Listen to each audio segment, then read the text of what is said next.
કરીએ તો અમરેલી સાવરકુંડલા તાલુકાના બારડા ગામે વિકાસના કામોની પોલ ખોલતી એક ગંભીર ઘટના સામે આવી છે।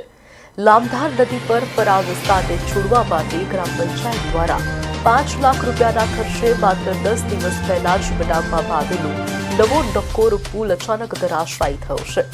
પુલ પાસે માટીકામ ચાલતું હતું તે સમય દરમિયાન આખો પુલ બેસી જતા બાંધકામની નબળી ગુણવત્તાના આક્ષેપો થઈ રહ્યા છે। સ્થાનિક ગ્રામજનોના જણાવ્યા અનુસાર પુલના નિર્માણમાં હલકી ગુણવત્તાનું મટીરીયલ વાપરવામાં આવ્યું છે અને યોગ્ય દેખરેખ રાખવામાં આવી નથી, જેના કારણે લાખો રૂપિયાનો ખર્ચ પાણીમાં ગયો છે।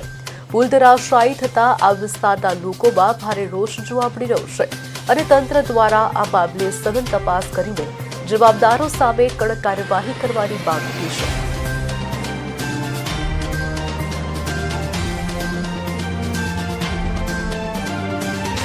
લામધાનું નદી ગણાય ઠેઠ પાણી આવે છે। આ જે છે એ સીમતળની જગ્યા છે, સામે છે એ ગામનું પરવું છે, આશ્રમવાળો વિસ્તાર ગણાય છે। આ પુલ હજી 10 દિવસ પહેલાં હજી આનો સ્લેબ ભરાણો છે અને હજી તો માટીનું કામ કરતા હતા ત્યાં આખો પુલ બેસી ગયો છે। હવે જો આની ઉપર કદાચ આ પુલ ચાલુ થયો હોત અને ટ્રેક્ટર ભરેલું હોત ને માણસો બેઠું હોત અને જો એ પુલ બેઠો હોત તો કેટલી જાનહાની થાત। આ પુલમાં બહુ ગેરરીતિ નકરી ઓલી ભૂકી જ વાપરેલી છે અને લોખંડ તો તમે જુઓ ખાલી 8 mm લોખંડ વાપરેલો છે, એટલે આ ખૂબ નબળી કામગીરી આ પુલમાં થઈ છે। અને લામધાનું નદી ગણાય, ઠેઠ પલાણિયામાંથી પાણી આવે છે।